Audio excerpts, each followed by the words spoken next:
Good morning, students. Today I have a small lesson about expansion and contraction. These are things that you usually see, and they are very practical examples.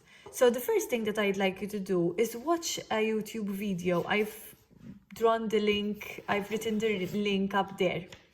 It is a very cute video about expansion, okay? And after you see that, you can fill in the questions on this page. You fill in this topic.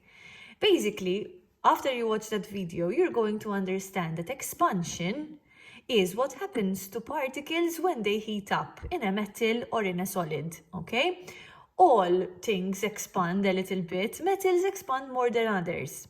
The reason is this: you have the molecules that are usually vibrating a little bit about their mean position, because we said that they only stop at -273 degrees Celsius.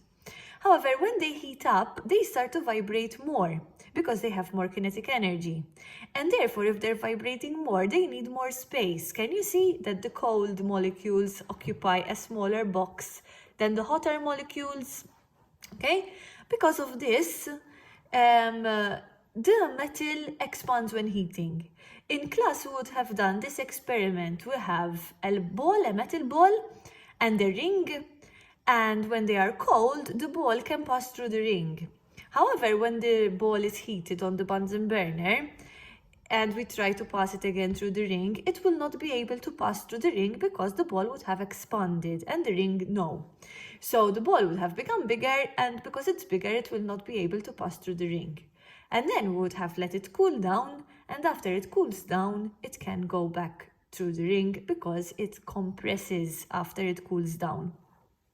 And that is the reason why when we see wires, cables in streets, they are never stretched. They are always a bit bigger. They're not nicely stretched. They're a bit bigger.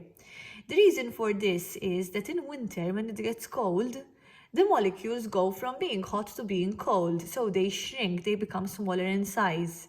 And if the wires were stretched, they would snap, they would break. So they let them be a bit bigger. In summer, yes, they become even bigger. The loop will become even bigger. But in winter, they will not be stretched to the point where they break. Okay? I hope you fill this in, and I hope you really watch this YouTube video. There is also an example there about the thermometer. Thermometers are able to rise and show us the temperature because the mercury inside, which is a metal, expands. Even if the mercury is made of alcohol, it will still expand. Okay? Good day.